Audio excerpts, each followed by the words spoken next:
professional.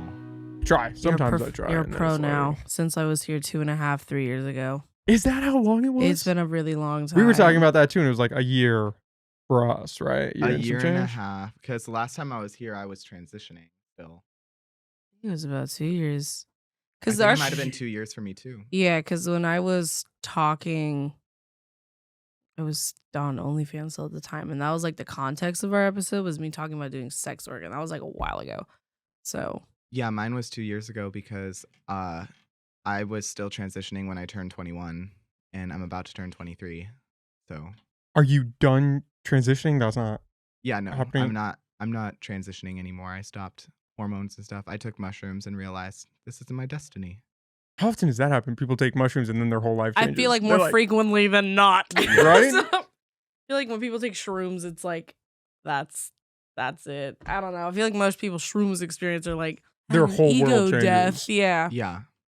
So Okay, walk me through that because that kind of blew my mind a little bit. So you weren't you're a guy. How do you identify? First of all, can I ask, are we filming right now? Yeah, we're going right now. Okay, lit.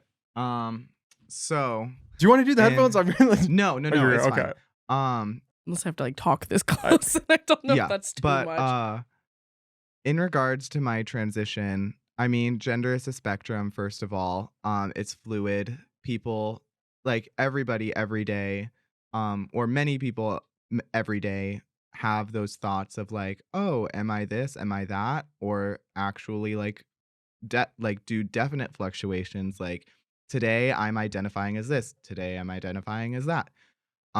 So want to get that out of the way first. But for me personally, my experience was I was very confused with my gender identity and things like that for quite a while. And then I went to Nature's Medicine Part 2, the remix, which is mushrooms, and that helped me pretty good. Yeah, that helped me figure things out. What did that look like for you figuring that out? So Looked you're like a doing lot of mushrooms. colors. Looked like Looks a lot like of a colors. lot That's of pretty colors. standard. Yeah. Yeah, but no, for me it was more like afterwards my kind of like way of thinking about things like just kind of changed, you know? That's a pretty crazy realization to go through. Because last time we talked, a year ago, and change, I mean, it seemed like you were pretty hard set on, yeah, I finally feel like I am who I am in some regard, you know? Like, yeah, it's or not that was the funny. impression that I got was like, oh, Isn't okay. that so funny? Yeah. I love that though. Like just I switching love it that, up. though. Never let them know what you're going to do next. Keep them guessing. Yeah, It's a good way to do it. exactly. This That's is going to so be a funny. funny episode today. I hope you know Keep them that. guessing. When I'm anywhere with my people, I'm like comedian mode. Let's go. Let's I like do that. It is That makes pretty for a good funny. podcast. Most of the Yes. time, if I'm like really hyper focused on something, Skylar says something or Ultra says something, and I'm just like, what the fuck did just come out of your mouth? Yeah. Yeah. Typically, no So- matter where we are. Walk me through that though, because you go into this. Were you looking for something doing mushrooms, or did you just want to have fun? Were you anticipating where it was going to take you? I was hanging out with my friend and they were doing mushrooms and said, "Hey, you want to try?" And I was like, Sure. Word. I'm in a That's safe. how it starts. I'm in a safe place. Why not? That's how it starts. Yeah. So you take the shrooms and you just have this epiphany that you don't feel like a girl. Basically, yeah. Was that like a roller coaster for you to go through that? Not hitting really. that wall, or you just accepted it and were like, okay, this is where we're going now. It's kind of like I don't know how to really describe it. It was like for sure because the feeling of it was like I did shrooms and then I came down and went to bed and then I woke up and I was like, no, I'm gonna go back. So that's just kind of how it happened for me. Like there wasn't really like a thought process or anything. It's just kind of like my feelings for it changed. So yeah. And so after that, you stopped. Stopped full hormones, stops. everything. Yeah. Hormones, the whole transitioning process. You're like, okay, I think I've gone as far as I need to go down this path. Yeah, for lack of better terms, more like, okay, this isn't actually what I thought was like what I want to do. So Does that freak you out at all? Are In you what sense? Well, I would be worried if I was transitioning, if I was becoming a girl and Mhm. I That'd be had an interesting felt process, it wouldn't would it be? be. I don't know if I would turn out that well, but if I was going down this process and I felt like this is who I was and this was me and I felt like I could finally express who I am, and then I did shrooms or I did LSD or something and it shifted that, I would be I don't know, that seems like a pretty fundamental shift. Or I guess it's not if you don't view gender as that fundamental, then it's really not that big of a shift. Yeah, I mean, this is kind of a difficult topic to kind of like pinpoint an exact answer on because one, gender is not definite, and two, people's reactions to chemicals is not definite either. So, therefore, everybody's experience on mushrooms and things like that is going to be different. And also, everybody's experience with gender is going to be different, especially when the two are combined. That's such a Word. crazy word. Felix is over here Word. like, Plot I twist, agree. bitches. I'm actually smart. Kinda. Articulate queen. Yeah, something like that. So do you feel like that because the whole transitioning movement, it seems like right now, is getting a lot of slack. I mean, in the local community, it's tied to drag, but nationally, it seems like that, like there's some pushback. Uh-huh. Do you feel like that undermines that movement in some sense, or do you think that that shows people the fluidity of it, or do you think about it at that scale? Um, I would say it definitely doesn't have a negative impact on anything considering it only impacts me. If anybody else views it as any different, that's on them.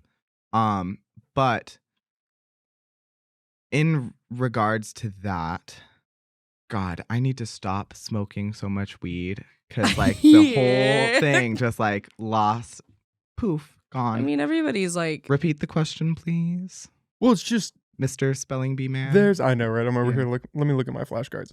Um, it seems that you have these two camps when it comes to the trans movement, right? You have people who think that gender is this binary, there's male and female, and there's no such thing as transitioning between the two. And then you have Yeah. this other camp of it's fluid, it's a spectrum, you can move back and forth. And I would imagine that people will hear this and think where you were, especially where you have been on and you kind of expressed where you were at that point in time. And you seem to Yeah. be hard set. You seem like you felt like you were a girl, like you had finally found this path that you were supposed to be on. And now you're back to being a guy Yeah. from a mushroom trip, which some people might get, some people might not get. Yeah. Do you think that that undermines the idea of transitioning in some way, or do you think it makes a difference? I don't think it makes a difference at all. I I could see how some crazy conservatives who don't view anything rationally could look at it that way, just jumping to the extremes like they like to do. But uh in my personal opinion, I don't think it undermines anything. Especially since it's just my personal experience with the topic.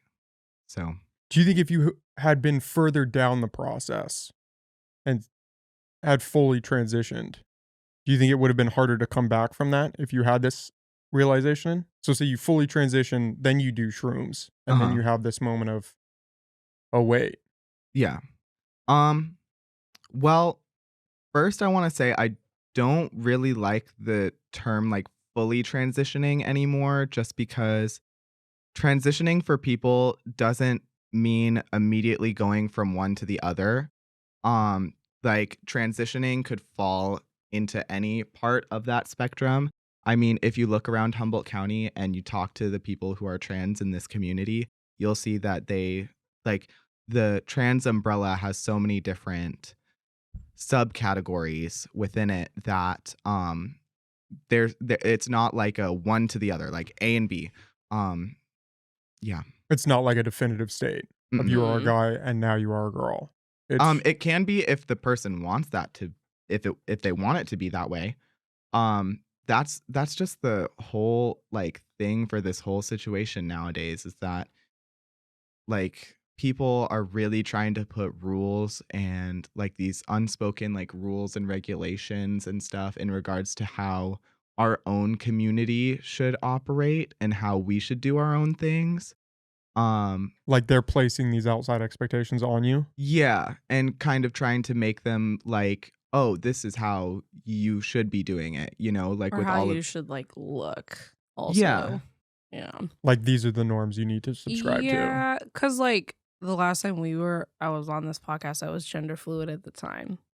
Now I'm just bigender, which isn't too far from that. So being bigender is like man and woman at the same time.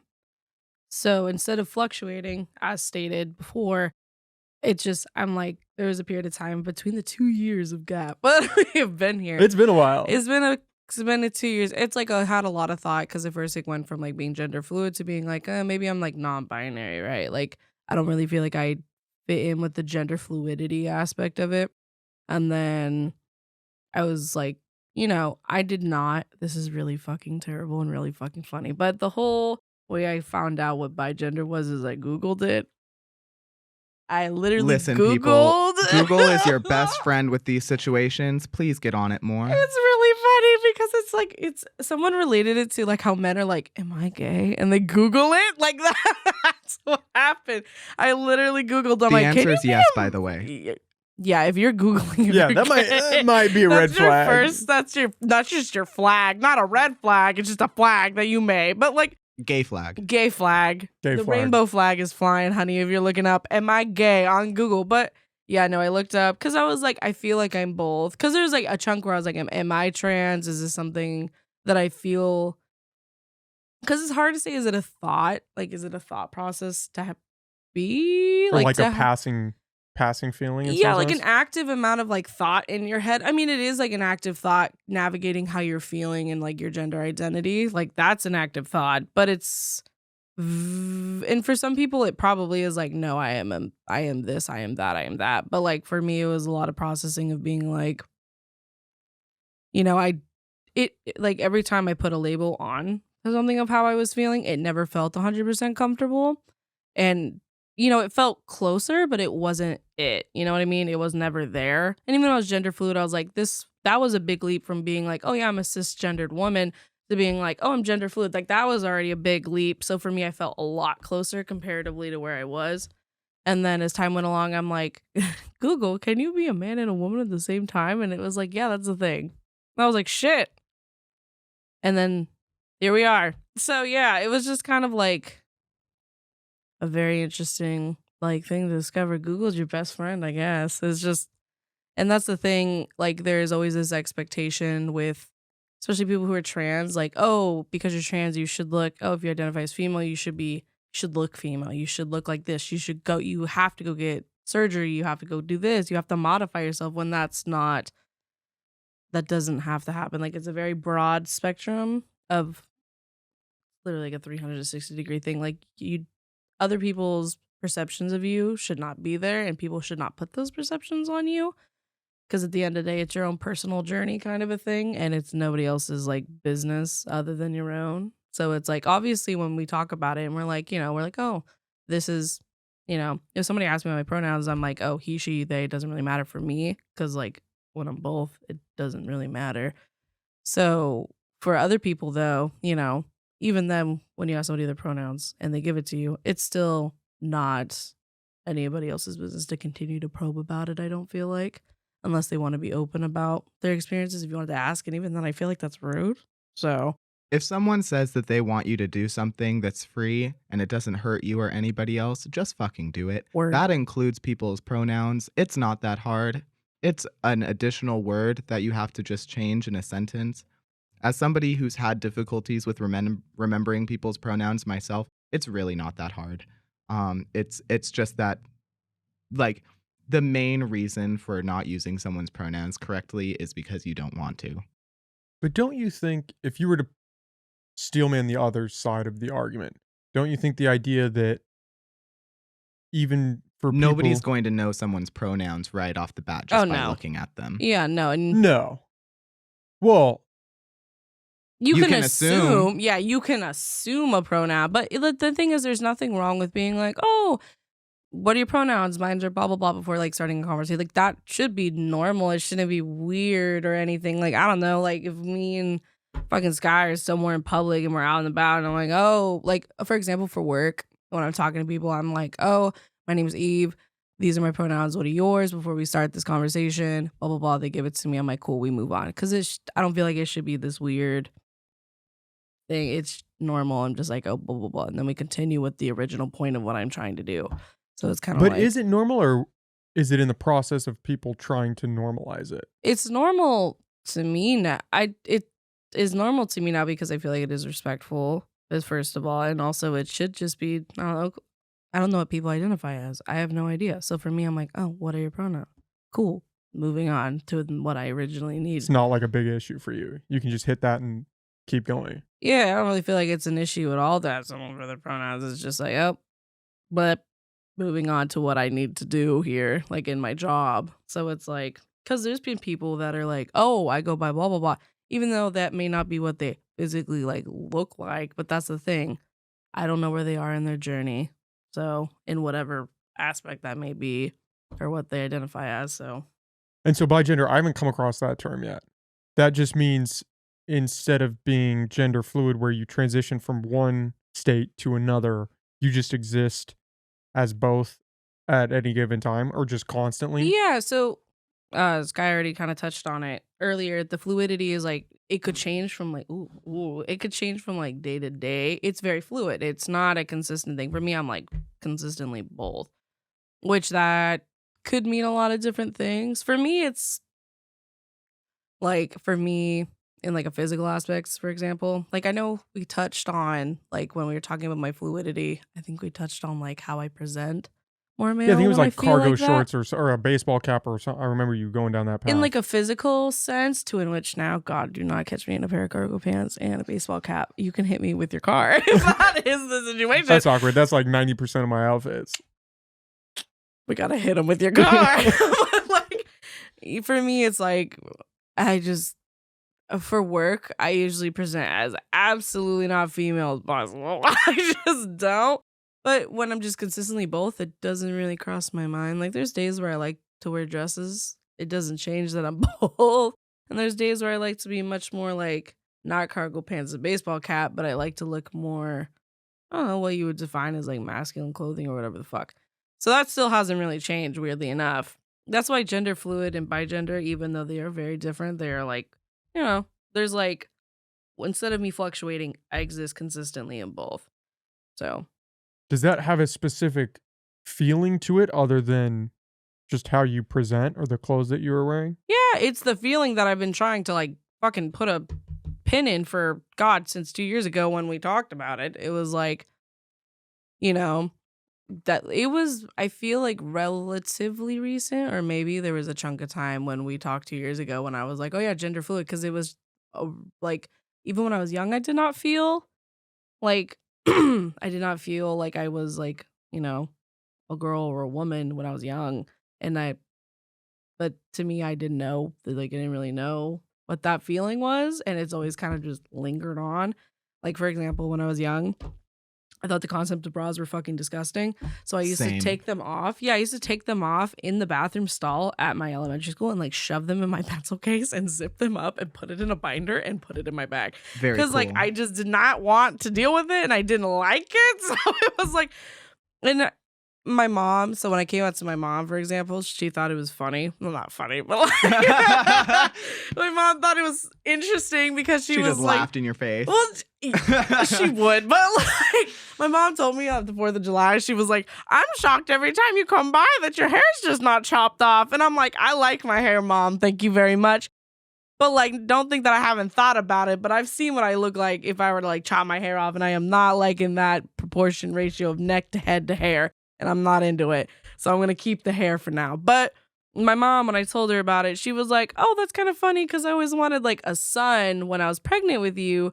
And then you came out a girl, like damn, sex. disappointing. Yeah, but then she's like, but then you were a tomboy all growing up. So that's a win. Yeah. So then when she's like, well, now that you're telling me this, is like, I kind of got the best of both worlds kind of thing. And it was Hannah actually Montana. a really cute what she said. So anyway, when I grew up, I never really like hated the color pink. Anything that I associated with like femininity, I was like, fuck that for a really long time.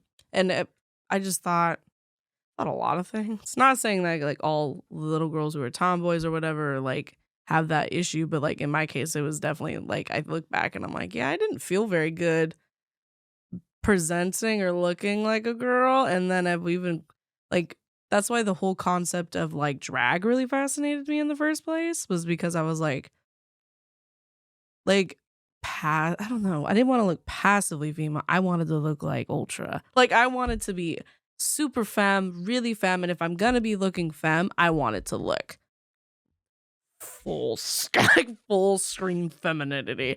It was, and that's like the only time and place where I like to present femme, is when I'm like really over the top. And that's why a lot of my drag and burlesque is like feminine.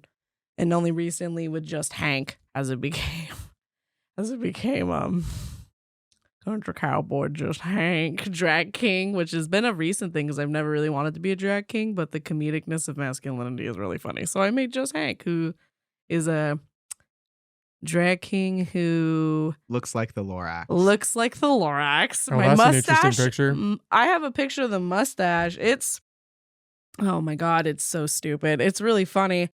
But yeah, the whole concept is like, like in like 80s, 90s sitcoms or whatever the fuck, where there's like a random man doing a bunch of random shit, like ice cream parlor Hank or like country Hank, pool boy Hank. Like I just want a super versatile, buff looking man who apparently looks like the Lorax. Here's a picture to the best of my ability. My tits are out, but that's fine. This is the mustache that stretches all the way across my lips. Oh my God. And it stretches like all the way up to the rim of my glasses. It is a very intense mustache. It's very good though. Most of the time when Felix is wearing it, you can't even tell that it's Felix because it covers up almost all of their face. Yeah, I It's a can't. big mustache. I can't eat with it on. It like No. hits the stash, and I have to like full on unhinge my jaw to put anything in my mouth or drink. I can't drink either. And so this is a new drag persona, but in the version of a guy. Yeah, just Hank, because I like the name Hank, but then I'm like, well, it can't just have Hank, so it's just Hank. Just Hank. Just Hank. I like the mustache. I mean, that's a strong look. I know. Goes with the blonde really well. So, yeah. It does look like you just like cut off your hair and then made it into a mustache. A lot of people think that that's what happened. And I'm like, That's no, what no, I no, thought. no, Could've no, just no, saved no, this no, That's no, what up. I thought until just now. Yeah, no, it got it off of Amazon. Oh, damn. Yeah, well, Daddy- congrats on that match. I know. They had a lot of different colors. If you ever can't grow yours out in the future, Daddy I don't think Bezos I comes have that back. problem, but Yeah, that man's pumping with testosterone. Look at him. He's probably going to be growing hair for Oh, he's going to years to come. Yeah. TRT Bezos. And so if you didn't have drag as the outlet to represent those two sides, do you think that you would present differently just day to day? Or do you think it's like your feeling of being both at the same time is just like this internal emotion? I don't know, because of drag and because of like, having a community that one can educate me and has people who have similar experiences and emotions. Like, when you click with someone, you're like, oh, I've experienced these and these things in my life. And they're like, holy shit, I have too. When most times people are like, I don't experience that. Like we had a conversation in the car a while back. I've had this conversation quite a times in the car a while back where I was like, there was a thought that ran through my head where I was like, yeah, if I could, I'd have a dick so I can fuck women.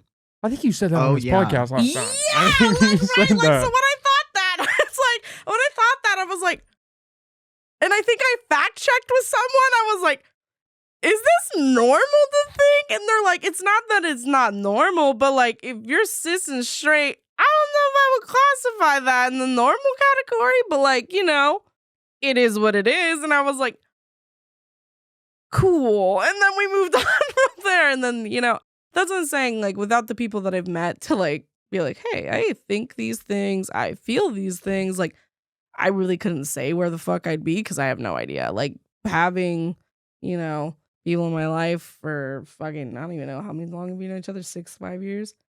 we've known each other a lot longer than that. Oh yeah, outside of drag, we've known each other for a lot longer than that. But when we became like really good friends, I've been doing it for 6 years. yeah, I think I started a little after you. So like 5.5 years for me. Was burlesque your start? Fuck no. No. No. Burlesque happened when I was like, burlesque happened when I was like 19, where I got recruited by a woman. Not the greatest person. That is not a subject we will be speaking on today during the podcast. Yeah, Okay. that's a whole thing. That was Very not the ambiguous. greatest. Yeah. No, It's that a legal whole thing, so therefore no speaking. yeah, it was not a good situation. But I got no drag happened for a while before I started doing burlesque. We can So leave it at this. Recruited in the sense of like actual recruitment or oh no, recruitment like in an actual into like a performer troupe kind of a thing. Almost like, you recruit. so not like the dark form of recruitment where somebody No, like no, no, no, no, okay, no, no, no, okay, no, no, no, yeah, no, no. no, no, no, no, no, no, no. Not like in a weird fucking weird way. No, I was like openly was interested in burlesque, and I was like doing drag at this time, but I like followed people on like the internet that I was like, wow, this is a really cool thing. And everybody's seen the movie Burlesque with Cher and Christina Aguilera, right? And I had Fun seen that. fact, I haven't. Really? Yep, Are you fucking serious? fully serious. It's not accurate, but I wow, haven't is it seen that good? movie. I haven't seen Tu Wong Fu. I haven't seen any of those old ass I haven't movies. seen Tu Wong Fu, I will say. All right, well, all the gays watching this, I know there's like one of you, but Yeah, there's like one there out might of be a few. thousands. You Maybe never a few. know. But yeah, no. I was already interested, so I was like publicly making statements like I want to do burlesque, like to the public, and then I ended up in a troupe. But you were already doing drag at this point for in like time. 3 years already at that point, and then like it was drag, so I could not do anything burlesque related, right? Because that was not the space, and also I was like really young, so it was like no.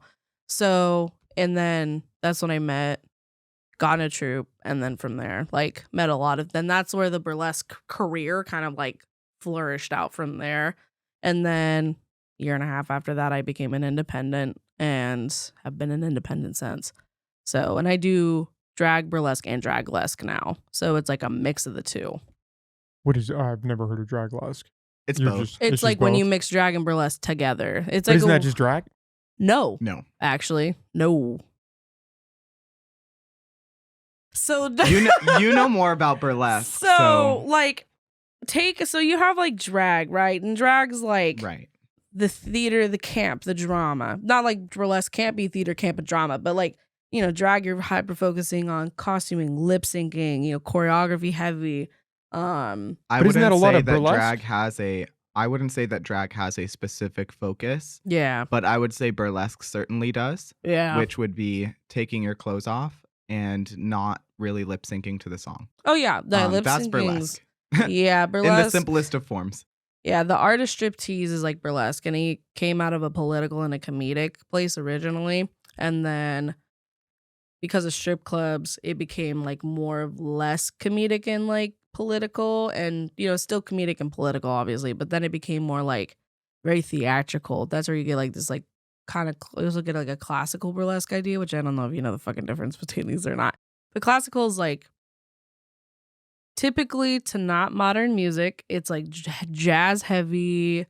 And oh my God, if I get this wrong, I'm going to be fucking literally chastised. You know, that but typical like seductive, like wow, wow, wow, yeah. wow, wow. Yeah. like that burlesque song where you want to like move slowly and then like flutter the fans, like that shit. Yeah, glam, super glam, feather heavy, very slow. It's really, really slow. And a slow burn is what we call it. And then there is like neo burlesque, which is like modern burlesque, which is more contemporary, more wild shit. Like, I don't know, people do like modern songs, do a lot of like, the dancing's a lot different. And I like it more personally. So it's like, there's that. What the fuck was the original point of what we're talking about? I'm just going What is it? Different draglesque. So draglesque is like less focused on like the art of strip teasing, which is always like the core factor. Like the art of the strip tease, the art of like getting your clothes off, getting people excited, and like hyper focusing on stripping. I'm making like this weird combination. It's not just me. Like in San Francisco, it's fucking everywhere too. It's a very more new thing with draglesque that is becoming a really predominant thing where you're stripping, but it's like heavy on the drag. So you're just being theatrical, but not super hyper focusing kind of on the stripping aspect. You're still stripping, but you're like doing other crazy shit additional to the stripping that some people may be like, well, you're not super hyper focused on like putting the burn in it, but instead I'm like running around doing cartwheels and shit, and then I rip my pants off, and then I'm like moving on to the next thing. So it's kind of like that. So it's a weird combination of the two, because it's like I've had there's like an issue where people are like, oh, you do too much. Like, I have a burlesque advisee who's had someone be like, oh, you do too much burlesque, like we're not really looking for burlesque performers in our show, but she is this weird middle area where she's like almost doing too much of the lip syncing and too much of this like less about the stripping, but is a weird gray area that some people still don't really like understand, I feel like sometimes, but I feel like it's becoming increasingly more popular. Yeah. So, because everybody loves drag queens and everybody loves fucking naked people. No, they don't. Not everybody Not loves everybody drag loves queens. drag queens.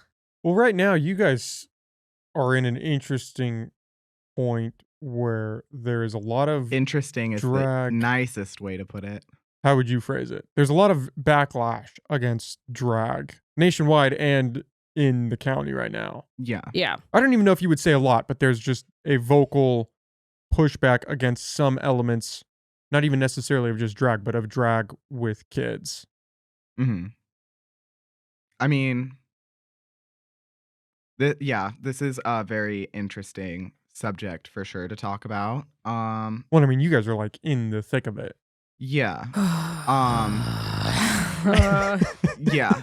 So it's definitely really weird thing for me personally, because looking at everything that's going on and me being a very logical, forward-thinking person, I'm like, how the fuck are these people not saying any logic whatsoever? Because point blank period, there has been like drag queens sexually assaulting minors or anything of that relation does not happen. Period. It does not happen. It has not happened. It does not happen. You know where the sexual assault really happens though? Churches. Let's sort not that even just shit churches, out but first. people that you know. Yeah, Like people who close are like proximity, friends and family members, even more so. Yeah, but I would say that churches and religion have a really good ability of glazing over situations like that just because of who the person who did it was. Like, if you think about it and you think about all these things where like things like this has happened and stuff, it's always like for people who are in the church doing these things, it's always like, oh well, that person is so and so, like we need to make sure that this doesn't get out or else it could like ruin their career. But of course that same grace doesn't get applied to us, you know. Even though we haven't done anything sexually with children. I know I haven't. I don't want to. I hate kids. So throws up. Throws up at the bottom kid. I was waiting for something really deep to come out. No, the only thing deep is a guttural ass burp out of my gut. I was gonna say the only thing deep you're getting out of there is whatever's in that stomach. Yeah, which was all the London fog I just chugged. So love that. Yeah, no, there's like a very clear separation between like there are drag queens who do PG related shows like drag queen reading hours where people sit in a fucking library. You could not pay me any money to sit in a library and read to children. But like, I'm sorry, can you pull that sucker? I'm so sorry. You're good. You're good. You can move that around cannot pay me enough money to sit in a library and read to a bunch of kids. Like, I just don't have the patience for children like that. Like, so I've done work with like all age scenes and things like that.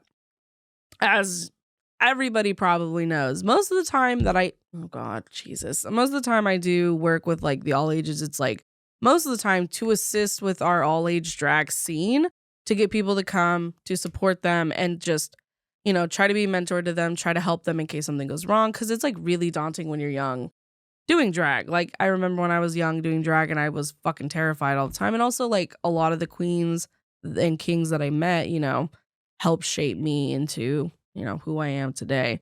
So, like, there's a very clear separation between queens who are like, yeah, I like to do all ages things, you know, drag queen reading hours, or like someone recently did like a Disney themed drag show, completely PG, open to the public and things was like that. Was that the CR? That wasn't Kaylin. No, not locally. It was like somewhere else. But like, but yeah, there's like the CR show, for example, we just did, completely PG, and there's a very clear like line between those two things.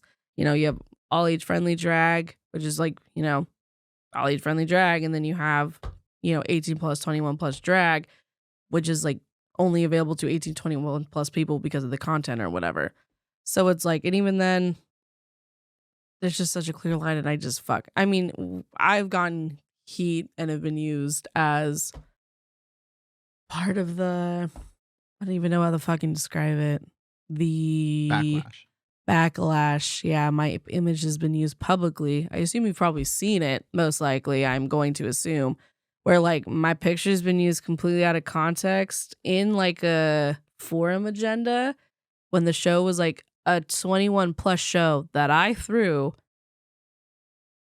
I'm not familiar with what. Oh, there was some sign up thing, I don't know, saying like stop drag queens in Humboldt County, for example. And like the picture they used was of a show that I produced, and it was 21 plus. And they were trying to use it as like, I don't know, fuel, as fucking whatever they were trying to use it for their like argument. They're trying to pick at whatever straw they can grab because they know that they don't have any actual ones to grab at. Yeah, so it was like also like one of the other queens in the picture was like dressed head to toe as a piece of bacon. And I'm like, this may not be the best like argument to like, let alone it was a 21 plus show. Like all the things, like all of my images that have been taken and used were from 18 plus to 21 plus events. And they're using it to stop all ages events when like I wasn't, like I don't do that I'm not out here doing that at like all ages shows, let alone do I like doing them, because fortunately like I don't get paid for those. You know, I do it out of like almost like volunteer work. Yeah, you think these kids have money? Fuck no. Fuck no. And the thing is, I don't want them to give me money. Like I'm like, I like to do it because I like, you know, I want to let them know like, hey, these are safe spaces. I'm here to support you. Like, you know, to kind of promote like your own self-love, that like what you see here, like all these young drag people who, you know, are going to grow up and they may continue drag, they may not, you know, I want them to be like a model for kids to like not be scared of, you know, be scared or, you know, ashamed of who they are if they're in the closet, or even like wanting to express themselves however they want to express themselves. I don't know fucking what kids are doing nowadays, but like whatever that may be, that's mostly the only reason I like to do it, is because I want to set a precedence that like, you know, you can be different, you can be unique, you can do whatever you want to do, you know. And like I said, it's more like volunteer work. I don't really get paid, so it's like. Well, the only image I saw of you particularly that got circulated was the one from, was it the Jefferson school? That's where it all started. That one, yeah, that seems to be the catalyst for a lot of this. Oh boy! But there were tips and stuff. I mean, did you guys get paid for that, or was it just the tips? Nope. Just tips. We did not get paid for that. No. So they were not there. I was there. I had to run it. I was there for that show. Were I was you there for that show? Yeah, I was doing my Kim Possible look, remember? That shit was such a blur to me, and the only thing I remember is talking and then cocky. That was all I remember. So the rest was a blur. It was a long, long day for me for a multitude of reasons that I'm willing to get into, unless you have something to add. The easiest way and most PG way of saying it is that neither of us will work with Redwood Pride again. Redwood Pride is the one that threw the Jefferson. What was... I'll go to the events. I'm not going to help organize them, though. Because of... There's a couple reasons as to why. There's a lot of organizers in this area, and like one thing that I think really needs to be promoted that comes out of like, especially this past Pride Month that we saw, was like, the thing is for all ages shows where we don't get paid. A lot of it is like our time and our desire to want to support, you know, the Pride shows, the people bringing like their kids and being like, oh, we're drag queens, queer, you know, queer positivity, and like loving and accepting everybody for, you know, whoever they are. But especially during Pride Month, if you're charging people and you're not clear about how you're going to pay your performers, let alone during Pride Month of all times, like it really needs to be addressed that one, you're not paying them. And the things I don't feel like is an excuse. You need to pay your performers during Pride Month, especially. Like there are performers up north that I've talked to or that I've seen talk about it. Like, you know, you're profiting off of our queerness. You're profiting off of us. And even though it is going to queer organizations, don't get me wrong, but like we're also part of these like we are part of the queer community. Like we have to make money for whatever reason to pay rent or whatever it is. And them there was just like a lot of lack of communication with sometimes with some of the payments and how they were paying or not paying at all. And that was really frustrating with not very many of them. The most of the ones I was in were they paid me. And that was very clearly discussed. Some of them, from what I heard from other people, it was not as clear and it was not as communicated. And that was very frustrating for a lot of people. So that's why you guys don't want to work with Redwood Pride, is because the pay is a little bit of a gray area? For me, it's not that. What is it for you? For me, it's that I am a very big person on, like, if I'm throwing an event, I want it to be the best that it can be. And I don't necessarily feel that same energy coming from the people who put the show on or like the event on. Especially for something so big, you would think that they would want to put more effort into it. But from seeing behind the curtain, it's definitely questionable, like that whole thing. I personally am not on the best fucking grounds with a lot of shows around here lately, but that's also because I've gotten to the point where I'm not afraid to say it how it is. I've been in this game for 6 years, and a lot of the people who are putting these shows on and running these things have only been a part of this industry for a fraction of what I have. And I've gotten to the point where I'm really tired of people not taking me seriously and not actually absorbing my opinions and ideas in things that I've been traveling around the United States and doing and winning awards for,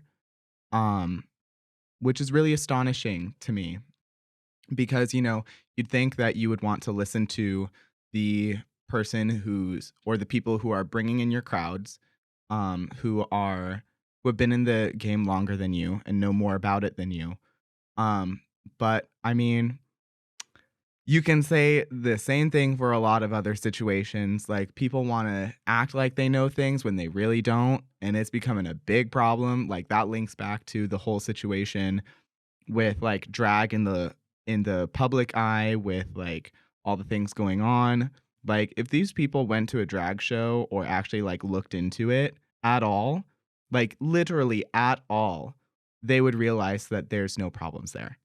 But they just like willful ignorance, just charging full steam ahead at these problems that they're fully making up. But with the Jefferson show in particular, it wasn't a lot of the frustration around how the performers looked and the tipping from the kids. Because, I mean, they went there. If you were to steelman the other side, it was that they did go there and they weren't happy with what they saw.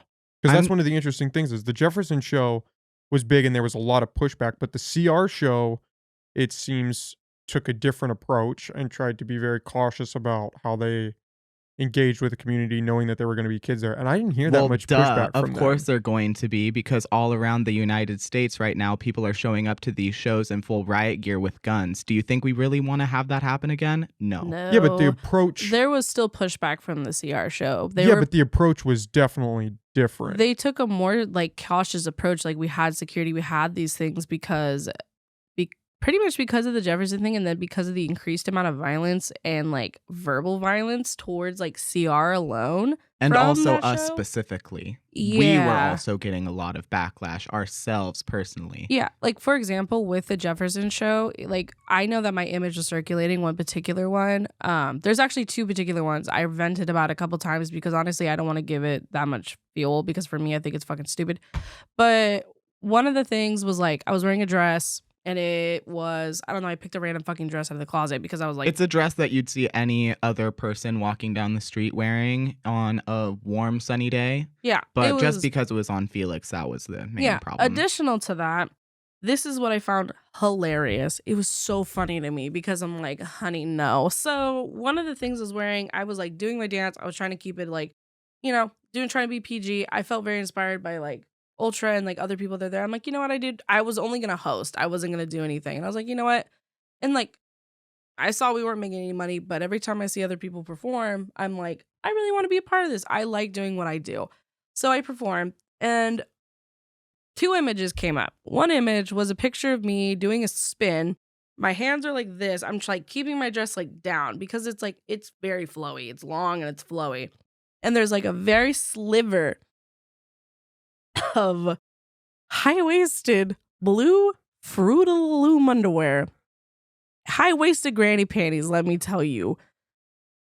And more than anything, when I saw this, I'm like, oh my God, my blue granny panties are on the internet. I'm like, I cannot believe this has finally happened. No, and I danced burlesque. Like, not, my image is all over the internet, but that specifically, I was like, oh my God. I'm like,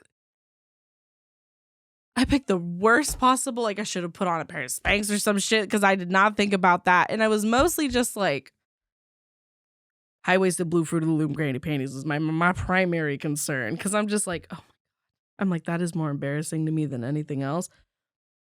Until I saw, do you want your kids learning how to strip for money like this, or some caption along that guideline? And I'm like, if you think that these Fruit of the Loom granny panties are going to teach your kids how to make money,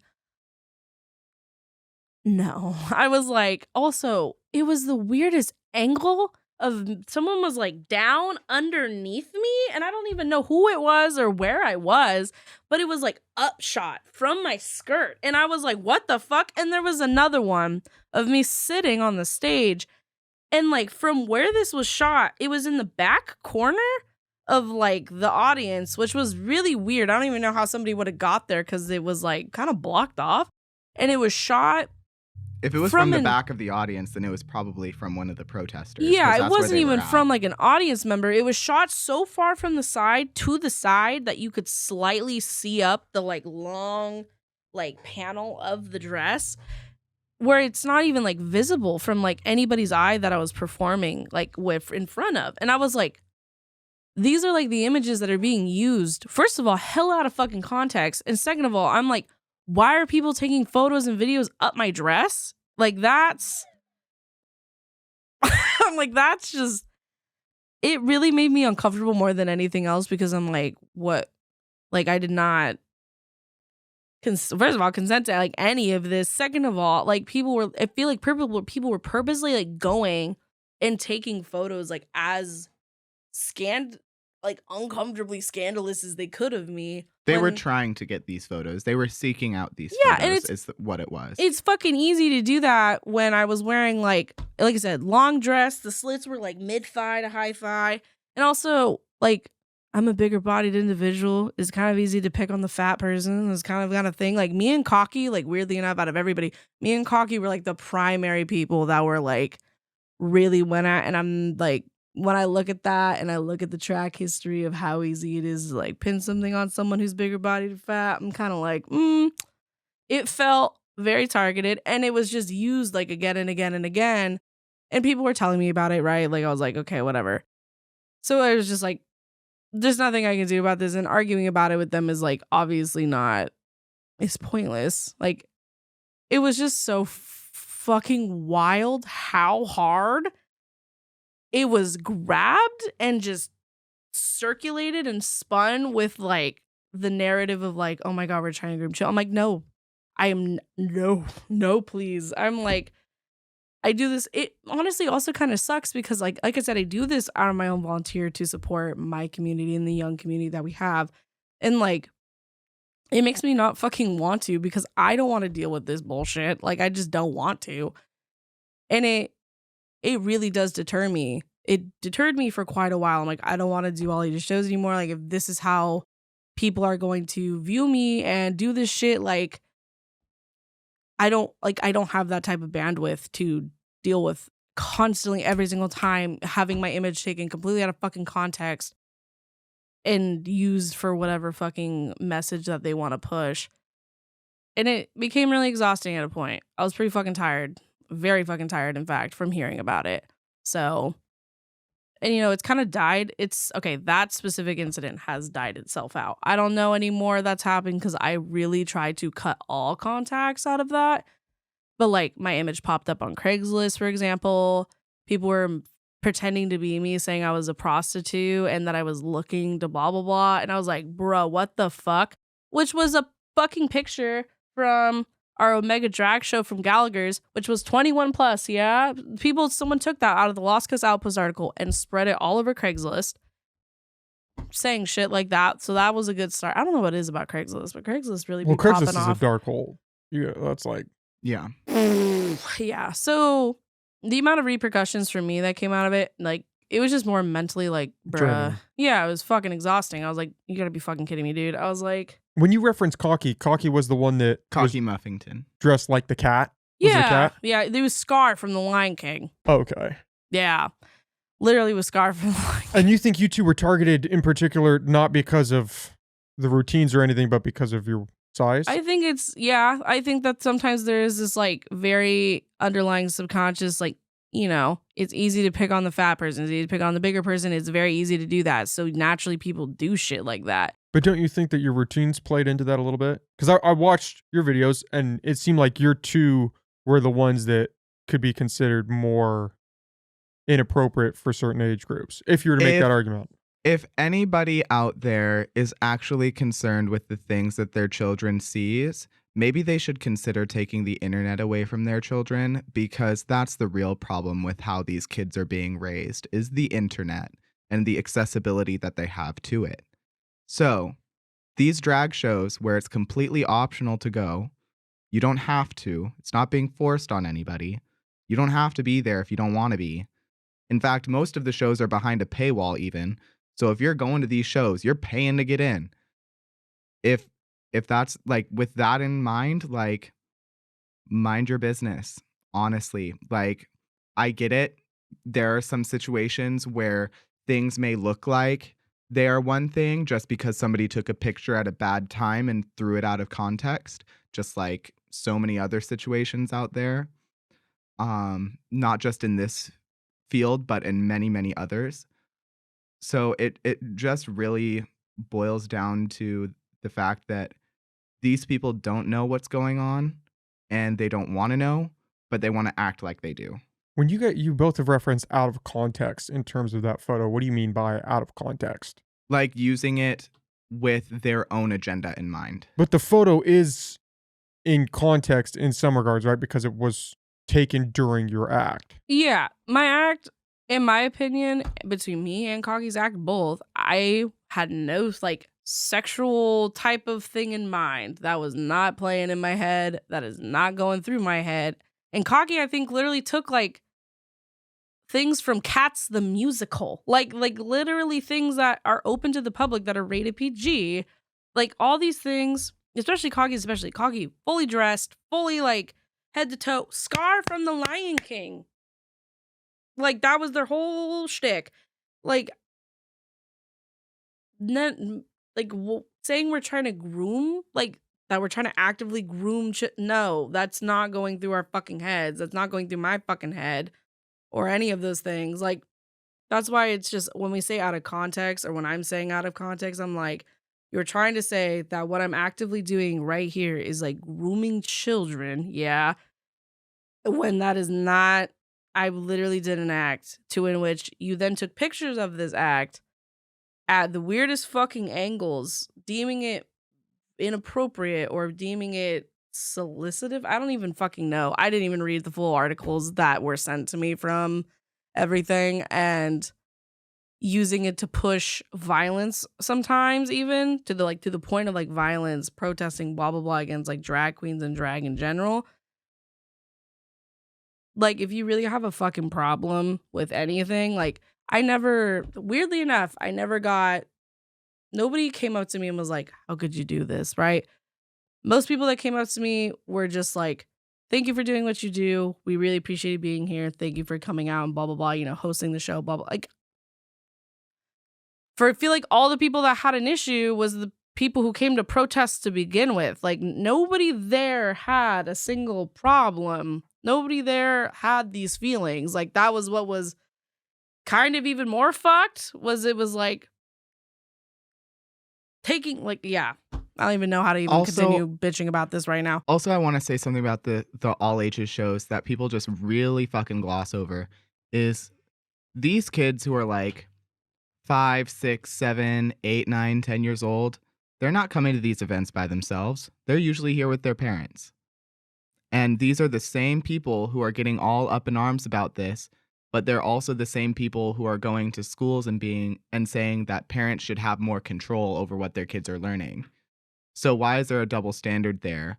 Why can't these parents who are taking their kids to these drag shows be able to take their kids to these drag shows if that's what the kid wants to do? Like, these parents aren't going to force their kids to a drag show if the kid doesn't want to go. 9 times out of 10, it's usually always the kid saying that they want to go to the show. And if it's not one of those instances, it's usually a kid who can't speak yet. Well, I don't really buy into the grooming argument, because that seems, I don't think. Yeah, nobody should. I think Because it's fake. Well, I think the idea of grooming is getting people are kind of getting lost in the sauce. What I can understand is the idea that your kid. I buy into the idea that kids are impressionable because kids are impressionable. And if you take them to certain areas or expose them to certain things, it would be ignorant to assume that there's no after effect. There's no influence that is exposed to them. And it might change them, it might not. And I think that's why it's interesting. Your transition story is interesting because you were how old when you started transitioning? I was 20. So you were 20 and you went down this path and ultimately it turned out not to be your path. Correct. But imagine if you had a 8-year-old child. Everyone's different. Yeah, but imagine if you have an 8-year-old child. This would be the other side's argument. Is imagine you have an 8-year-old child who goes to one of these shows, decides this is the path for them, and then they turn 19 and realize, however far they progress down that path, it's not the right path for them. And maybe they went so far as to now some of the effects of that choice are not reversible. I think that's what people are worried about. They would have known about that before they started the process. Every doctor that I've ever spoke to talks about that. Yeah, but you were so sure when you started. So imagine them being that equally as sure that this is the right choice. And also I want to say for a lot, I think, I don't know how many states specifically, but I know the states that still do like gender affirming care and things like that, especially for young kids, there is a very, very extensive process that goes into anything that has to do with surgery for children. I got to push back on that because it's just not true. Especially in states like California, you can actually be 13, circumvent your parents, and do it on their insurance without them knowing. The standards have gotten really loose. I agree with the sentiment that you're saying that there should be these standards, that we should be rigorous. Well, if you let me finish, I would have been able to say what I was actually going to say. What I was going to say was, in regards to there being a very long process, what I'm speaking of is that usually these doctors will have these kids go through counseling for many, many years and will usually require that these kids go to counseling and get a note from their counselor saying that this is actually something that this kid is 110% serious about. Like, it's not like they're like, oh, Oprah, but that's not true. You're getting a gender affirming care. You're getting gender affirming care. But Scott, that's not true. It's not a years long process. You could go at 13 and get started on hormones and the path to mastectomies within a month. Easy. A month would be, okay, maybe it's rough getting scheduled. It's not a years long thing. Mm-hmm. You could say maybe months, plural, if it was just out of the blue, but it's definitely not years. Right. I would definitely feel like in the experience when it comes to, like, if you're looking at it from that perspective and how people can find that problematic, it's more problematic kind of what's happening now when there's a higher percentage of youth that are now being cut off from that accessibility, which I don't know the numbers. I don't know the stats. So correct me if I may be wrong, either people, or add numbers if you may know. I feel like the proportion of children that are now being, not even children, just young adults to teens that are now being cut completely from any type of trans affirming care.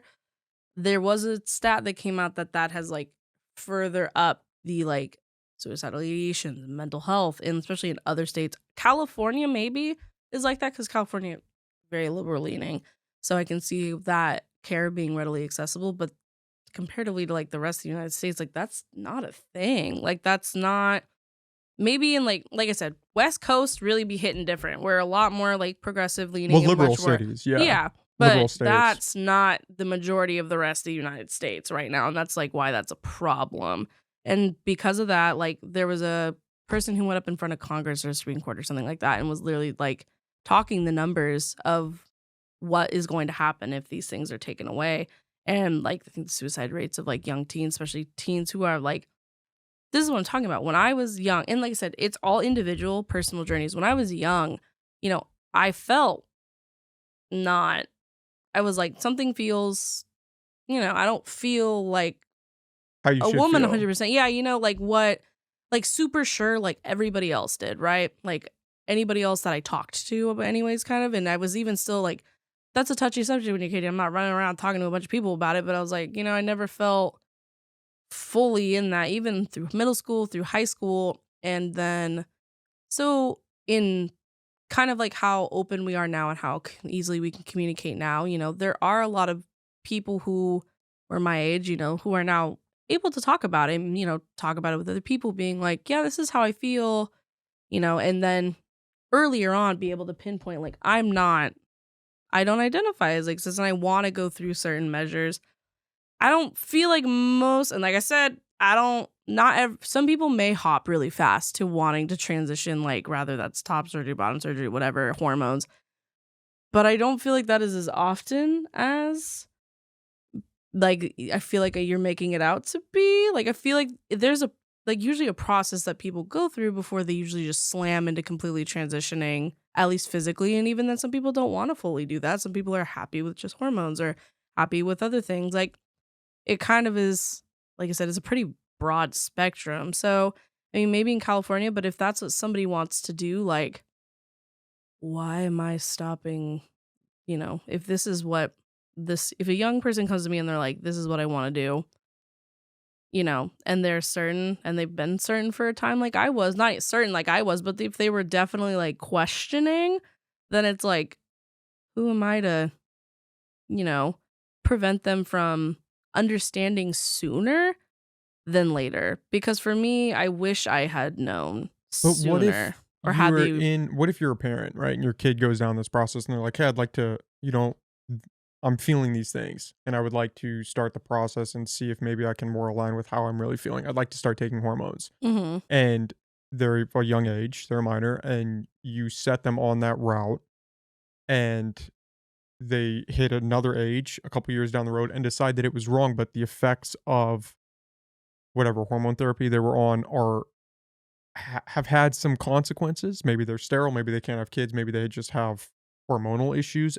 And How now many people have had that? Yeah, I was gonna say I don't think the when it comes stats to the stats are pretty good that you're going to experience something, even from a chest binder. It's not good for your organs. It can have detrimental effect on your rib cage. Like there are not That for so everybody. sucks, but there's so many things we do in our everyday life that everybody does that affects our health in that way. Absolutely, smoking cigarettes, So I drinking out. mean, I'm drinking a beer right now. It's really not. That's really not an effective way of looking at But it. it's for children. I'm not saying 18 and up. I think you should be able to do whatever you want And to do. You're your also, own person. personally speaking, as somebody who started hormones and then stopped, your regular hormones usually level out on their own. yeah, there's like Someti- a withdrawal process Yeah, sometimes. but it's not- It's But not there are- sometimes. It's most of the time. It's not most of the times though. It's not. Okay, I mean, if you want to go down that route, you can go down that route. No, but But- I'm not trying to push back on you to push back against you, but we can't. Well, I'm It's trying to just a explain touchy- things, and you're going like, But what no, you're that's not it. But No, what you're that's not it. explaining isn't true. So you're saying things that are false. So I have to correct that. Otherwise, we just evolve into chaos. It's not because I am unaligned or am aligned, but I have to play devil's advocate. And if something is not true, I have to point it out to be true or not true. What are the numbers that you're trying to I don't know the exact Because numbers. if you're going to do things like stop us from saying things that are true or not true, then if we're going to do that, I want you to show me the proof, like right here and now. Well, I can pull up Do it. Is there's like peer reviewed articles that can show me like the literal quantitative like proof of that, then proof that there has been a consequences like, from consequences yeah. or repercussions. Yeah, I can show you that after. I would like to rephrase that and on behalf of you and say I would like to see the statistics that show that this is a serious problem to the point where it needs to be banned across the entire But that seems like country. that seems like a trap door. How's that a trap door? Because if one kid, let's think about how many trap doors that these Republicans have tried to put us in. Okay, well, that's a different topic. For this one, that's why I'm kind of touching on your personal experience, because when you were on this last podcast, you were adamant that you were a girl and that this was you, that this was the real you, that you were finally who you were supposed to be. Yeah, and yesterday I was adamant on having spaghetti for dinner, but I didn't have spaghetti for dinner. Okay, but for some people, it's not that cut and dry. Sure. They would assume that gender is a very big decision, and to try to alter that is an equally big decision. And that if you, a fully grown adult, could be under this particular belief that you were this one way so vehemently and now switched just equally as vehemently the other way, what chance does a child have who is confused? I think that's where a lot of the fear comes from. And again, that goes back. Can you pull? I'm so sorry. Oh, can you pull it? sorry. No, you can move it if you want to lay back. You can move it. That again goes back to the question, like that. Skylar asked, like, how much, like, what percentage of youth are going through that, though, that it has the repercussions that it's at now. But if it's 10% of youth, do we Is not it care? 10% But if it of is, youth? I don't know what 10% of all youth or 10% of the youth that fall under this specific situation? Well, being Like a trans is a numerical- specific my brain situation, doesn't- isn't it? Okay, well then let's look at how many people are trans in the world or in the United States and look at 10% of that number. That's not a whole lot, and that's sure as hell not enough to make nationwide bans. But so we just say fuck that 10%? But then you have to, if you're going to make that argument and have that type of perspective, then you have to also, then you would need to be like, okay, well, I want to ban trans affirming care from the youth because of these, from these things. And then you have to, but then you're completely disregarding, well, what happens when I ban trans affirming care? Because then you're just causing damages mentally on the youth because now they can't get it. But that's in comparison to the argument of like the percentage. Okay, like I said, if we're talking numbers. Yeah. Then it's like then you have to compare the numbers of what you're saying, which I don't know these numbers that you're talking about, but I do believe from what the numbers were reasonably high in the states that have banned it, of like literal suicides, literal kids youth minors wanting to kill themselves because they can't get this trans affirming care. They can't get any type of gender affirming care, not even just transgender affirming care, binders, blah, blah, blah, blah, blah, blah, blah, blah. Like they can't get that. It's not just trans. It's like any gender affirming care that's not accessible and it's not there. But so then it's like, if you want to compare numbers, you have to be able to look. It's a weird conversation of being like, does one outweigh the other? But I don't have numbers to tell you like directly, but I feel like the numbers of how much more damaging it is to ban it is comparatively to like, kids that have transitioned, not trying to dismiss kids that have transitioned then detransitioned.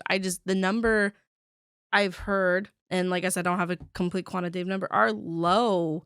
Most, like I said, it was my personal thing, and most of the time it's personal.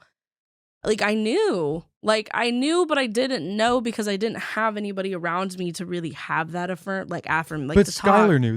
I think that's where people get confused. Is Skylar knew, and now he knows. Yeah, and Skylar is like whatever point that Skylar reached in their like his journey within like gender identity. That's another thing. People who don't view gender as constructive are not going to view it the way like how I view it, or maybe you like view as a it like spectrum. You mean? Yeah, people who don't. You're never going to. You're never going to view something that you can only truly view if you're in the same position as that person. Like you will never understand what our life is like. Yeah, and the thing is like at one point I thought I was cisgendered, so I can kind of get what your life was like, except I was a cisgender woman and you're a cisgender man, which is already two very different things. So it's kind of like. Even then. So it's like the thing is for people who are viewing it that way is like it is this a lot of people that are a lot of people in the queer community, we all really do feel similarly that it's constructive, like the way that we want to identify, the way we want to present, the way we go about it. But what if it's not on paper?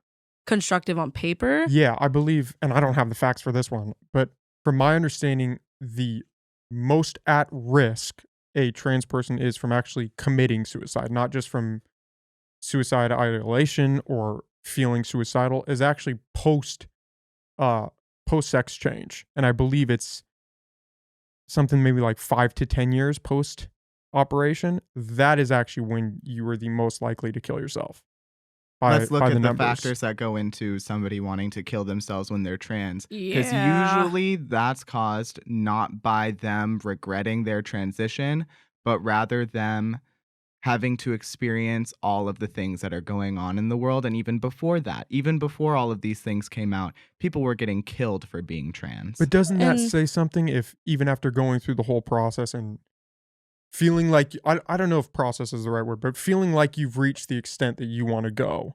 And at mhm. that point you are actually more likely to kill yourself. Doesn't that A lot of diminish if you were the idea to that this is affirming or helping you in the some thing way? is, you may have that's what, for example, my mother and how accepting that she was. I'm very privileged to have that because some people go through transitioning and go through all of that. And the thing is that suicide rate may go up because, I mean, if you're not fucking in California and you're in anywhere else, that's not a fucking thing. How loving and more accepting, and even then, that is not always applicable here. Not everybody is loving and accepting if you're trans. That is for fucking sure. You're gonna get chastised. I have friends here locally who have gotten fired from their jobs when they came out as trans, miraculously for one reason or another, even though they had a great track history. You're looking at, there are so many things that happen to like trans males or females that, you know, people get cut out from their families, even though they think they may be receptive, friends. It's hard because I think that speaks more about why that number may be higher rather than like they may regret their transition. Cause we don't like I said, here I'm very privileged to have a family that has and friends that have always been super open-minded, have been super loving and accepting of how I am, but that's not I feel like my situation's a rare case comparatively to some of the things I've heard from people, trans drag family or just normal friends of mine who just been completely like ostracized from their family. And that's a problem. And that's where I said that's where it comes back to we view it as maybe constructive and like those people don't. And that'll always be this divide. But that's the thing is it's like just because somebody may view it as not constructive and like doesn't mean that it should be completely cut off from any accessibility from us just because someone may not agree with it or may not understand it. So What is your guys' take on things like alcohol or cigarettes? Should there be a lower age to be able to use those? I mean, that is like a genuine question. yeah, dude. I'm sorry, that's such a jump in like subject. Well, the idea is that gender affirming care, whether you believe that it's important for a child or not, the idea is that it is children making a decision that can have lifelong consequences Children or making benefits. children's making that would be minors making decisions to that would one be positive and beneficial for their mental health and affirming for their quality of life. You know what I mean? But have physical detrimental effects. If varying if rates. they were to detransition from that experience. No, but even if you just wear a binder, there are significant odds that it is going to have a negative effect on your body. Okay, if they were to so would you rather them be able to get top surgery? Or would you rather them have a binder? Would you rather have them would you But rather isn't it a like a path? So it would start with the binder and then go to top. It's not necessarily. I mean, one or the some people do, some people don't. I mean, it's like for me, like I've From thought my about personal experience, from actually speaking with doctors about transitioning, taking hormones, surgeries, things like that.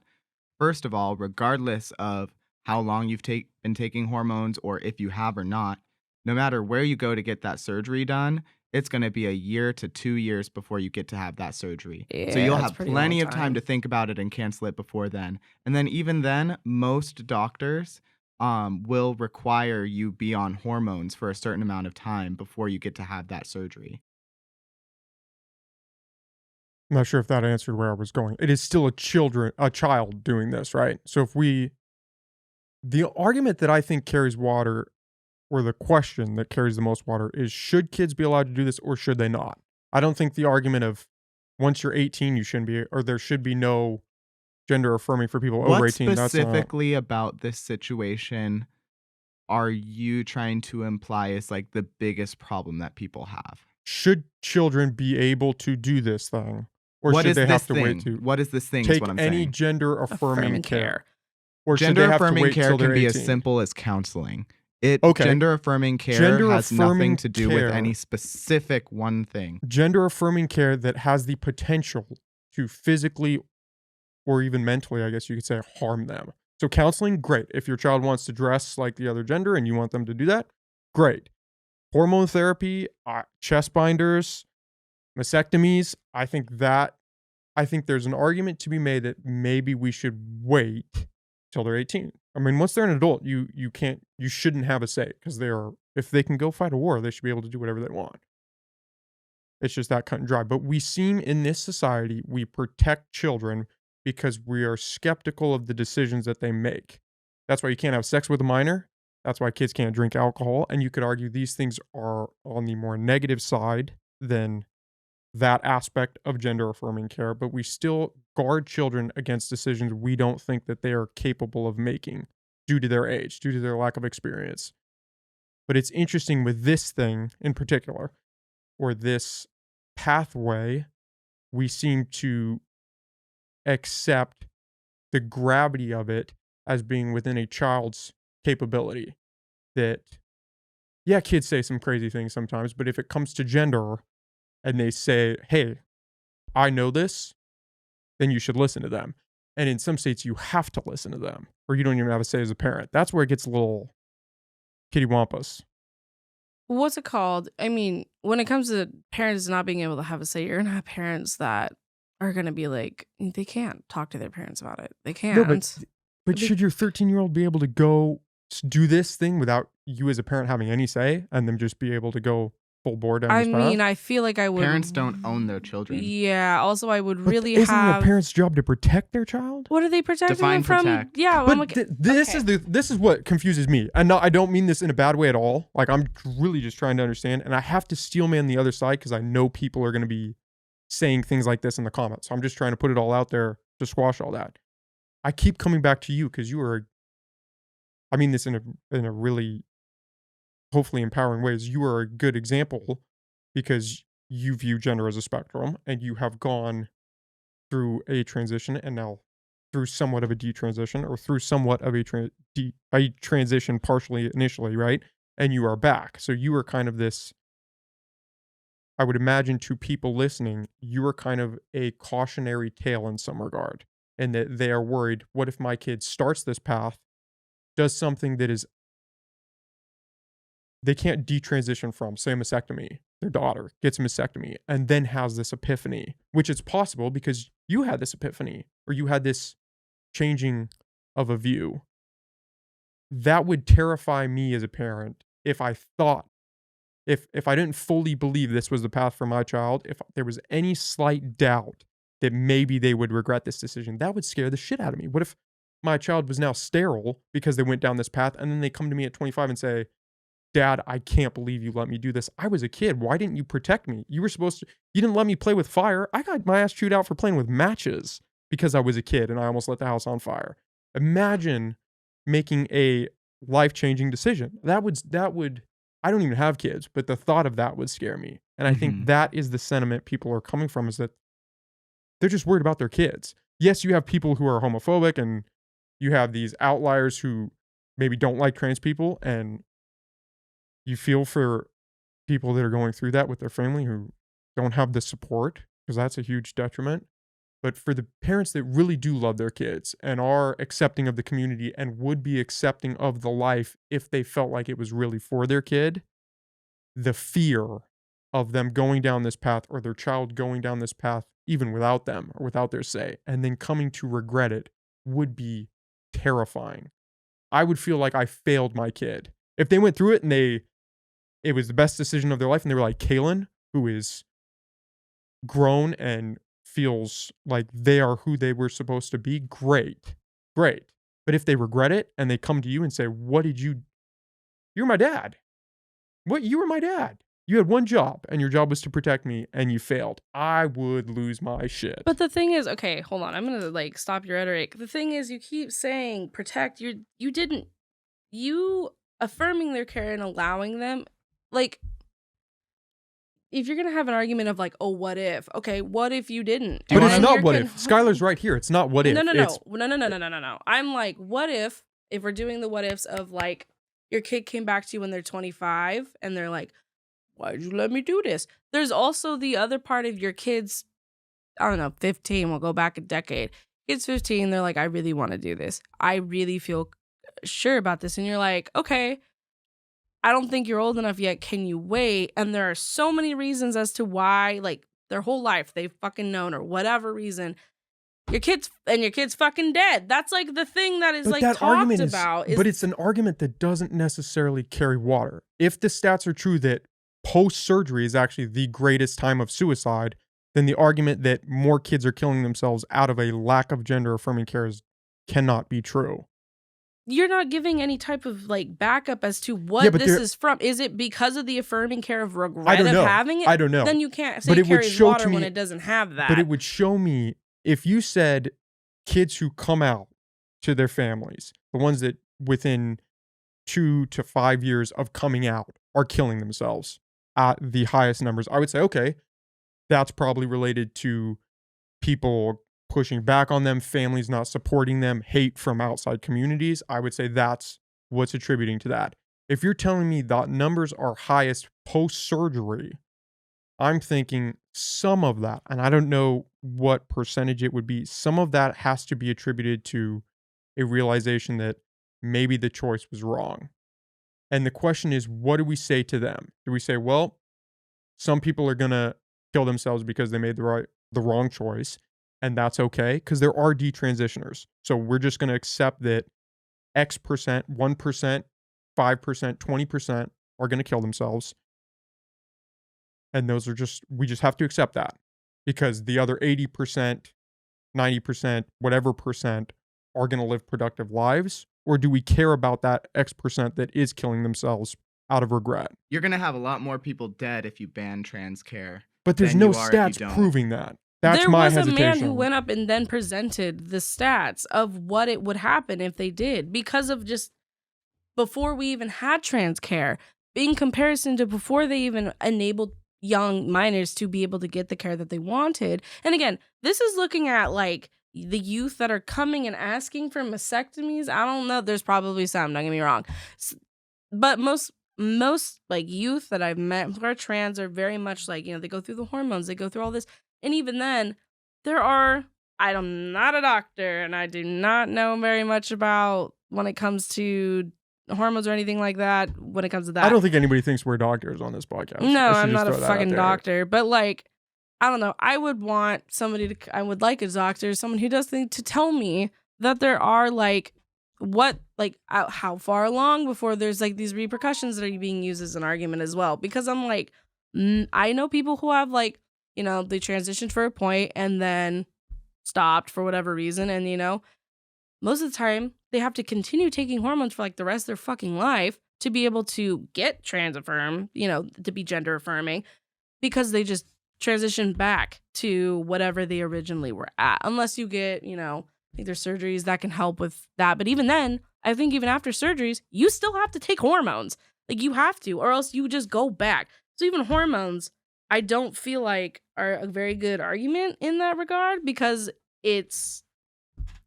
I'm so sorry. I know, I'm sorry. I have to keep telling you because I know the audio is going to be. I'm just yelling, so I don't know how loud. No, you're good. But that's what I'm saying. Listen, unless I have a doctor and numbers, to me, from what the numbers that I've seen and, compared to the numbers that you've seen, for me, I've seen that it has done more damage and is going to do more damage than in comparison to the argument that you have that, the thing is, you're not saying like, fuck all trans affirming care. And I see that you're just like, it's for the youth. But the thing is, for the youth, I'm like, who am I to stop my kid from wanting this care when like like I said, it makes, to me, you're coming at, like, if I were a parent, this is how I feel. Well, coming from me and my own experience, like, how I felt my whole life, you know, we're two very different perspectives, and I But don't even know. your perspective has shifted. Gender which feeds fluid into and that. bi-gender are like I said, I went from fluctuating between like one day I could be more man, then the To other day I both could at be the more same female. time. So less Now I'm just extreme. like both at the same time. You know, there's not a very, they're different. They are different. But you know, they're like cousins, if not brother and sister of this umbrella. So it's kind of like, that's, Okay, facts aside, because I think we're all struggling with stats. Wait, can I just get this out really fast? Go for it. If I'm out of tea. you guys, I need to get like a little coffee maker in here. You should. Okay, stats aside, we can all recognize that there are people that detransition. Yeah. To various degrees. What do you think that would just be a necessary part of allowing people the freedom, kids included, to make this decision? Is that some people are going to get left behind? So I want to jump into this because I've been thinking about some stuff that I want to say. So I like that. You have alcohol? First things, Yep. yes. Yes, help Yes. yourself. There's like Moscow mules in the fridge. Why? But the first thing I want to say There's is ice that in the freezer too. I'm so sorry. Since you're really passionate about using me as an example, then I want to let you know, when I started my transitioning process, my doctor let me know of everything, the risks, the rewards, what I can and can't do, everything. The amount of paperwork that I was given when I started my transition was fucking crazy. Sure, not every single doctor is going to do that. But also, if you think about it, there are a whole lot of fucking doctors out there who don't do what they're supposed to do, regardless of what kind of medical situation it is. So, in my personal opinion, I think it's really fucking weird that there aren't more people fighting for the structuring and the process of transitioning to become more in depth and more actually worked towards to make it a better, safer, more like helpful experience for whoever goes down it. But what I'm actually seeing is that it's one or the other, which is it's either accepted or it's banned everywhere. Seeing that banned everywhere part immediately tells me, since there is the option for people to be like, hey, how about instead we work towards a better solution? Like, for example, if you own a car and the engine goes out on it, you're not going to throw away the entire car and never buy from that car brand again, are you? People usually don't do that. But these are children, not cars.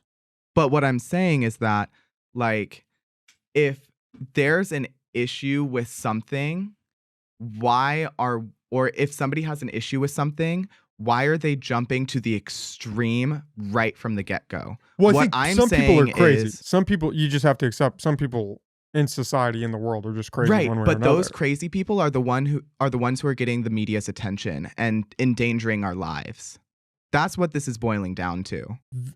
See, I think that rhetoric is just as crazy as the extremists, the endangering our lives. As long as they're not calling for If you violence. are told that you're not allowed to live the life you want to live because you're not allowed to get the medical care that you want to have, is that going to make you want to feel like you want to continue living here in the US or living at all?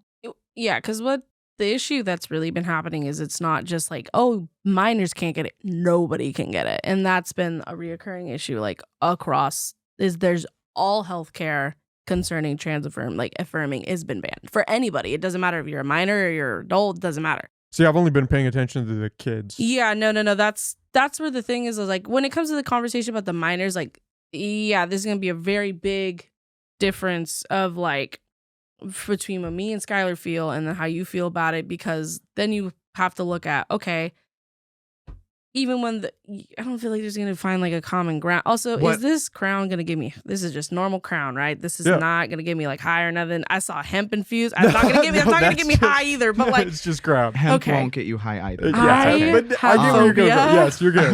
Nothing is spiked. Everything is what it's supposed to be.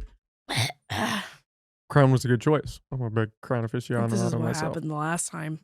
I really appreciate that we're having this discussion because I don't think people do normally because it is so charged and people get so dicey with it. But Yeah, it's just I mean, like it's really obvious at this point that if these people did truly care about children, they wouldn't jump to such an incredible extreme right from the get-go. but that's If that's not they a cared fair about argument to Yes, make. it is. But it's not. What about the people that do really care? And I would say are the majority of the ones pushing back that don't care about 18 and up, that are just focused on the kids. A lot, in my sphere at least, And a how lot many of of the those fear. people know all of the facts about But what's going on? but what facts? Are you about to say what facts are there? No, I'm gonna ask you. What facts do you feel like they're not aware of about kids transitioning? What do you feel like is missing that would make them more receptive to allowing their child to go through that? Because I feel like the fact, maybe not the statistics. Well, I'll but I use think you the as an information. example. Okay.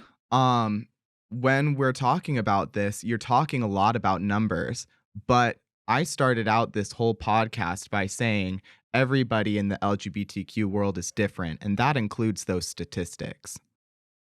But statistics are statistics for a reason or that they're not. Like if you throw out a Just statistic. because it has one point of No, but if you there's say just like one 50% of people die from X, it's not subjective. It's 50% of people die from X. I don't think I've thrown out any hard facts like that, but I don't understand your What I'm appeal to varying saying is that statistics. if we're going to be talking about kids or people, trans individuals committing suicide and it being the most common after they've transitioned, sure, you know that fact because they died so many years after their transition. But do they really know what all went into them committing suicide? No. The only Yeah. person who knows that is the person who's currently dead.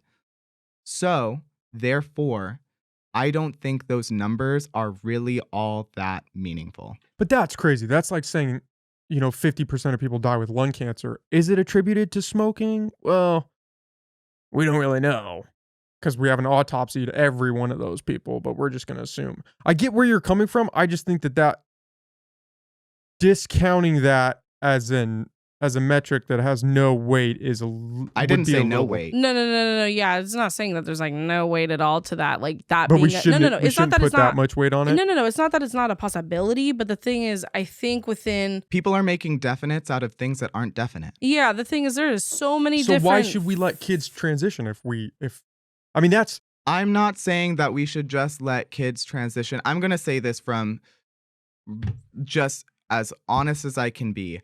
I think the United States and everywhere should focus on actually making progress in solving these issues rather than trying to just shut them down right from the get-go. Yeah, like it's the jump. Yeah, you go from 1 to 100. Like you go from like, let's say 0 is just like free for all, transforming care, which word. But also then you have the 100 of being like, no, right? You have these two things.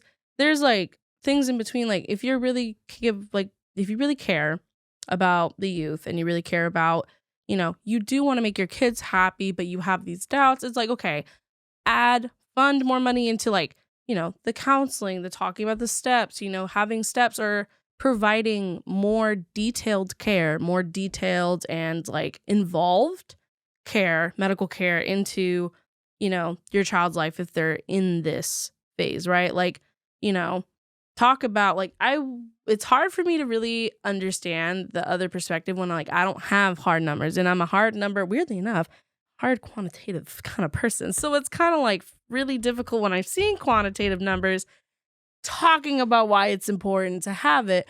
But it's like if we really give a shit about, our kids that hard, not like we don't give a shit about our kids that hard, but it's like, there are things to put in to the medical system to, if anything, like assist and to help them if that's really a big concern for people. Like if you're saying that there's counseling and all this shit and you're saying that there's not, maybe ensuring that like they get to talk to somebody, they get to talk about their experiences and all of this thing, and then also have post counseling or like post care as well, and like talking about that. Because I know, with like abortions, for example, that's a big thing, is talking to someone and being able to talk it out and talking about it afterwards and things like that, and having that support system. Because if they were to be going behind their parents' back and doing it, They don't have that support system, and providing more resources to them, But should they even be allowed to do that in the first place? Should you be allowed to go, if you're a child, should you be allowed to undergo a procedure without parental consent? I mean, if you're a kid and you want a nose job because you don't align with the face that you see in the mirror, should you be able to go get a nose job? A face is not the same as like your gender identity. That's not the same thing to The me. line there's not as separate as you would try to make it out to be. Dog, they are definitely No, separate. but people that transition, they grow facial hair. And the reason they grow facial hair is because they want to present more masculine. They want to present how they would view themselves. Because it affirms their gender identity. Yeah, so what if Not just how you you're having a slimmer nose affirms, say you're a woman, and it affirms your femininity, and to you that affirms your gender. And so I don't think the disconnect is quite as vast, right? Because if we're talking about presentation and your belief in the presentation to affirm your gender, then having a nose job, especially, okay, say you transition from female to male and you wanted a nose job to look more masculine, people would say that's affirming care. Wouldn't you? I mean, if it was affirming care and that was a common thing with affirming care, yeah, So probably should we would. allow a child just to get a nose job? If that was affirming to them, then I mean, that's like, again, when it comes to surgery, that's what I'm saying. You should provide more resources to them. That'd be like, there's more content to their transitioning and more support. That's what I'm saying. It's kind of like, if that's affirming to them, to me, if it's affirming to them and their gender identity, then that's affirming to them and their gender identity. And it's like, for me, if I were a parent, I'd be like, well, am I to stop them from that? Because again, if my kid gets a nose job, I'm like, okay, it's a fucking nose job, dog. But then I have to go back, and maybe I'm lost in the sauce, so feel free to say, hey, Nick, you're getting lost. Why should kids be allowed to do this one thing that can have detriments and not do something like drink alcohol or take a Zyn or do this other thing that we say, no, they shouldn't be allowed to do that because they're kids, but they can do this other thing even though they're kids? Gender affirming care is like quality of life. Like that's who you are. You can't can't stop them from who they are. I mean, but we don't know that at the time, right? So you could, yes, but they might later decide it was the wrong decision. So then at that time, did they really know, or did they think that they know? And again, a lot of people know. Since we're getting back into the medical thing, I also want to say medical science and medical engineering and the progression of medical science is multiplying by how quickly they progress each and every day. Like, science moves so much faster now than it did 50 years ago. So saying like, oh, these are going to have irreversible effects. We don't know what the medical world is going to be like 5-10 years from now. Those long-term effects may be curable by then. But that's risky. Like, that's a risky thought process to take. If we're going to keep saying ifs, then we got to listen to all the ifs. But it's not if. It does have detrimental effects right now, today. Like if you get bottom surgery, so a guy going to a girl, I believe I shouldn't have opened that can of worms because I'm not as well versed in that, but you have to like cut open your vaginal canal. I'm not sure what that would be post-transition, but because it will close. And I might be shooting at a miss here. I know that you have to continually... Talking about the surgery specifically, I don't think would be a great idea for any three of us right now because none of us have had that. Okay, well, regardless, there are detrimental effects that are provable on paper today. And so I think for every single surgery there is out there. But yes. And no matter if it's gender affirming or not. But to assume that, oh, maybe in the future we can correct for that, so we should just let people experience the I didn't say that. No, but you're saying maybe do it because in 10 years we'll have it fixed. No, what I'm saying is maybe we should look into restructuring how things are now.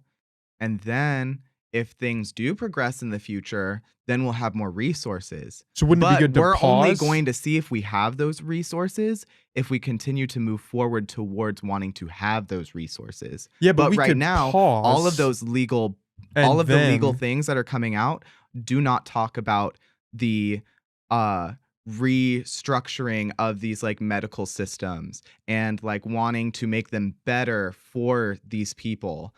It's warm in here, right? It's hot Yeah. as fuck. But Let me say this again. I agree that 18 and up do whatever you want. I think that keeps it keeps getting folded into our conversation. I don't have an issue, period. And But just specifically with minors is what you're asking I about. think that when people are arguing against these things and this care, I think their strongest argument lies in children. I think once you're 18, it's your body. Like, do it. Nobody should have a say on what you do. Yeah. But when you're a child, I don't get the distinction, and I keep coming back to this. I don't get the distinction between kids are kids and we have to protect them, and they make dumb choices, versus in this one regard, kids have an incredible grasp and understanding of something that even adults don't have a full grasp on. That is like my gray area that I don't fully understand. I don't get how people make the jump from we got to protect kids, but in this area, kids are adults. But then back over here, kids are kids, and like, we can't let kids eat sugar 24/7 because then they'll become diabetics. But like, am I getting like, does that not jive with you guys, that connection, or you don't see weight I there? think the difference though is that when referencing like drug use, diabetes, any of those other things are so much more impersonal than gender related things. Yeah. Like that literally has to do with the person's life for the rest of their life 9 times out of 10. Because, yeah, like you said, there are people who detransition, there are people who commit suicide, all of that. But just like any other situation, there's tons more people who are on the other side of that coin. But what do we just say screw those people? Or In do a we have weird- to say screw those people? Another Like, thing- what does that well, what does no, that mean? No, it's like in another way. I mean, you keep saying like going back to, you transition, but then you go back. No, I mean, there's like transitioning, and we call it detransitioning, but you're just transitioning back, again, back. You're just transitioning from blah, blah, blah, back to blah, blah, blah, right? If anything, if it really was that big of a problem, again, resources towards your medical science and how much it develops. If it's really that big of a deal, fund more things that even more trans resources to being able to, you've transitioned from female to male. Now you've just, now If you're you've concerned decided about these problems, find ways to fix them. Don't just shut them down immediately. What if Yeah. one of the solutions is don't let kids transition till they're 18, but if they feel like they are aligned with that path, start them at counseling, say from 13 or whatever age they come out, and let them have counseling for 4, 5, 6 years till they hit 18. And then you'd have a great body of evidence that would either refute or affirm that path for them. That's literally what I said earlier. I mean, Yeah, but that's no the gender affirming, resource. no care other than counseling. Counseling is gender affirming care. Okay. Yeah. No affirming care that has the Anything that has potential to for negatives. Counseling Well, there's no negative. Not That's true. not There's true. some counseling that definitely has Okay, if you have a negatives. good counselor. I mean, no things that alter you. So like the chest binder, the hormones, any surgeries, hold off on that till Last time I 18. checked, you could take a chest binder off. Yeah, but you can have detrimental effects from that. So it's like that. If then it we're in- starts hurting you, you can take it off. Also, there's like rules to wearing a chest binder that we are educated about as being like, at least for me being And if you're not, bigender. Yeah, but that's on chest you. binders, period, are not good for you. Like nobody should wear a chest binder. Like there's a reason that And nobody nobody should wear wears high heels. corsets. Yeah, True. yeah. But there's a difference between your foot getting fucked up and your organs getting fucked up and your rib cage being altered. Like there are varying degrees. I need Are to see how I frequently mean, someone's last time I ribs and checked, I walk organs are on my getting feet fucked more up. than I walk on my There- chest. But Okay, And again, there's like I said, there's but wait, we are- we're diverging again. Why not eliminate the points of contention for people that comes with aspects of affirming care and just do something that would only be beneficial for the child, like counseling. well, then you're looking at the lack of benefits for a child that are like want to wear a binder or want to do. For example, if you were to make the argument like, let's do not. You think a binder is permanent. For me, I'm taught when it comes to a binder, you can only wear it for a certain amount of time because there can be the long lasting effects if you are not using it appropriately. because there are But is there things. any appropriate use? Yes, yes, Nick. There are appropriate uses for, as in what I mean. There are rules that come with wearing a binder, so you don't hurt. You know, so you don't get these issues, or you don't. You're only supposed to wear it for a certain amount of time because it can. You know, it's not. Yeah, but it's doing harm the whole time. It's just it becomes exponentially more detrimental after. It's not like it's just benign, like wearing a shoe. And then, suddenly There's it also turns like into a different heel. levels of binders. Also, that's a whole different thing. I mean, not all I don't. binders Now we're are. getting out of my Yeah, realm. there's different But- things with binders. It's not just but like if you're there fucking like the is- whole time. There's different types If of there binders. is something that causes harm, why not just hold off? Like, why not just do counseling? If that, maybe that's not the best example, but why couldn't we just do counseling for children? But then if I have like a female at birth kid and they're like, Mom, they come up to me, like how you made example, like they come up to me like, Mom, you know, I'm like, I am a male. I'm a man. I want to wear a binder to school. I don't want to have, you know, bazongas. Like, fuck, if I have kids, they're gonna have bazongas. It's just how it's gonna go. You know, genetics are shit. And they want to be able to go about, they want to be able to go to school looking male presenting. They don't want to, like, the thing that is like in question is like, first of all, I didn't grow up with the trans experience, which is going to make it really hard for at least for me, to be able to argue what it is like to grow up with the trans experience and not being able to have that. But from what I've heard from some of the youth that I've worked with, actually, maybe not here, because the youth here, they have accessibility, and there is a couple that their families are not Driving with it. and some of them like don't know. But it's like, I can't imagine being in that position, going through already the recklessness of being young and going through what you go through when you're in high school, middle school, and to add the fact that you look at yourself in the mirror and you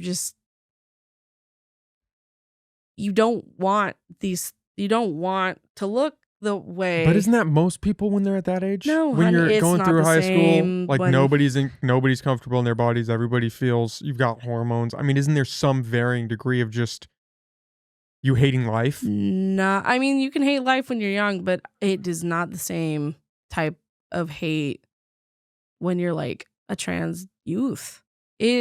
From what it is described and the things that I've read, it's like, I don't want to put someone through that. If I can prevent that. Do you guys buy into any of the argument that to some degree there is a social contagion aspect of clusters of kids going down this path for not necessarily the wrong reasons, but without a real understanding of the choices that they're making? Do you guys subscribe to that at all? Or do I you mean, think if this they're is- appropriately If educated, they're getting medical care in regards to that and they're not understanding the full process, that is not the fault of the kid nor the parent. That is the fault of the doctor. Once again, going back to needing restructuring and bigger, better solutions so to hard. these, like, we can to these things going on. Like, it's already 7:30. We can. oh, nice. Oh, Yeah, shit. no problem. We But, put like- in some time. Oh, this happened last Oh, time. I know. It's just like, Well, I like That- talking to you guys. You guys are passionate about that, and I don't know. I am over here just. I gotta I play really devil's think advocate. that I gotta. the end all be all of this situation that will make everyone happy and will keep things moving in the right direction that they need to move for humanity's sake is if we target our focus into finding ways where we can still keep things safe for kids in the way that you're saying, but also still give them the things that they need. Like Mhm. I'm but that's sure a that they're contradiction, because what they want and what is safe for them, from our varying perspectives, if you take that as a pro and con, there's no. I don't know. Is there a middle ground in I that? think that there might. everything that we know about the situation is the stuff that we know about the situation currently. Like, What does that mean? Like, we don't know what else, like we don't know what the long-term effects of having like better care for these kids is going to be. But would you rather like try to provide for your kids even like at all? But we don't Or know would what you the rather long-term just effects shut of them letting down them do this completely from is. what they want? But we don't know what happens 50 years from now with all of these kids who have transitioned. Like, what if? I mean, it almost feels like we are playing with fire and we don't fully understand how to use it, and we're Well, I doing mean, it with kids. if you look at it, these I don't mean fire is a bad way. I think fire is like a tool. These like numbers and statistics are like just really interesting to me because like sure there's going to be people who kill themselves. Sure there's going to be people who like all of those like situations that you brought up. Sure there are going to be those people. But once again, why are we making such definite decisions for everyone when it only affects a few people? So, therefore, when it only affects a few people who are having those issues, maybe we should restructure the medical system in regards to trans care and figure out, like, try to actively figure out ways and put the money that they're putting into pushing these agendas into that. So that way, everybody gets what they want. The parents get care for their children that they deem acceptable. There's a much more in-depth process in order to get said care. There's more, like, I hate to say this word because it makes it seem like legal, but like more regulations on how this care is like done. You know what I mean? Like there are correct ways about going about this. And from my personal experience, and I'm sure from many people's personal experience, doctors don't always know what they're fucking doing. Sure, they went to school for so long, but doctors fuck up all the time. And so when you talk about those statistics of like these health issues and things like that coming up for these people, who knew if they actually knew about these health issues? Like their doctor could have not like disclosed these things to them. Like we really do not know if these issues truly stem from the decisions that these trans people are making or if these doctors are not educating these people correctly. Well, you could argue it's both, but it's definitely from the actions that they're taking because that's what's causing this. So if you along that path, if you have a parent who deems that affirming care is not acceptable, that they don't want their child to do that and would maybe reassess or something at 18, should that be respected or should the child be able to proceed without parental consent? Well, that's what I'm saying is that there should be more restructuring and planning into that. Yeah, but in your plan, where would that situation fall? That the child has to wait because their parent doesn't want it, or that if their parent doesn't want it, that's... Let me think about that for a sec. I don't know. It's kind of weird. It's like if you're really gonna put, can you pull the mic a little? I'm coming. I'm lifting. I'm coming. Anyways, we just like, end it right there. What's it called? I mean, if the worry is about the effects after the transitioning, it's like just, part of the trans experience for some people is the detransitioning. They don't identify that, maybe they identify as like something else, like, oh, I thought it was female to male, but I think I'm non-binary and I want to stop where I'm at and maybe detransition a bit. It's like you can provide, other methods and alternatives to help. The thing is, what's shitty about that is even if we did, what's shitty is I would love to say, let's provide care that would help someone, detransition or transition in a different direction in their gender identity. But if that were to be a thing, then I'm very afraid of the transphobia in this country and that it would be taken and then forced upon people also, which is a big concern of mine. Because some of the decisions, like we're talking about minors right now, but a lot of the decisions outside of everything, I know we keep folding back in the outside of the minors, but a lot of decisions are made out of transphobia, not out of concern. Like you may be coming from a place. That's a broad generalization, though. That gets you may be slippery. coming from a place of concern as a parent, but some people's place is not in that. Absolutely. Some people might have just hate for that group, but do we really know where one Again, group we have been talking maybe We're statistics this, going maybe broad statistics that. generalities. But from what if they I've weren't seen, transphobic or wanting to like really push this agenda of wanting to get rid of LGBTQ culture in the United States, then they would be doing exactly what I'm saying. They would be trying to find ways to make it work for everyone. Well, you could say that gets dicey. You could say that if people weren't homophobic, a lot of this trans care wouldn't exist, because most of the young men who transition to female, if you left them alone, would actually grow up just to be gay men. What? I don't know about that. I don't know about that. But That is a Nick fact. I want to say it's like 70 to 80% that would, if you did leave them alone. Boys, I don't know about girls. The girls seems to be a whole other issue, because that's only started to gain prominence fairly recently within the past decade or two. Traditionally, it has been men who have been transgender. And if you were to leave them alone, they would grow up just to be gay men. So you could make the argument that it's what do you more mean, leave them homophobic. alone? Not transition them, just let them exist and go through whatever phase they need to go through. They would just be gay men. That would be their Okay, I'm ultimate still endpoint. confused what you mean. Can you okay, so what do you mean leave them alone? Like not provide them? Don't give them hormone therapy. Don't give them any surgeries. Just let them exist. They would be gay men. There are trans men who are attracted to women. That's not what I'm saying. What? Because you're saying if a woman who wanted to transition to a man. No, I'm saying if you have men who want to transition to women. So which women. Is historically, no, men. Okay. Women. Okay. There we go. If you women. let them just be men and just held off intervention, they would be gay men. So you're saying women who we don't let transition into women. That's what you're saying. The women we don't let If that's how you wanna transition into phrase it. being women, they would be gay continue. men. Are they gay men or are they still women that we just haven't let transition? Because that's well, kind of what it well, that gets sounds dicey. like. Am I a woman who's a lesbian? You mean, are you saying is there trans women?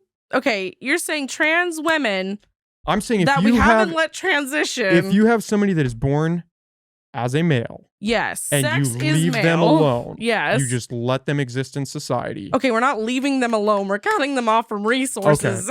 If there were no such thing as if you just didn't intervene in their life, Who are they we would be gay intervening? men. They would just be gay men. Let's look back at history then and look at You're all so of the sweaty. pictures. I know it's and- so hot. We can and- wrap this. I and don't know if we're information gonna about make like previous like people in history who were trans. that did They exist. they didn't have that kind of medical care back then, but they were still existing as trans individuals, you know? But now that we have that access to that care, I think we should really work on making it accessible to everyone, but also regulating it, making sure that things are done appropriately. Do you mind if I ask? Did you, when you were going through this process, was your doctor local? Yes.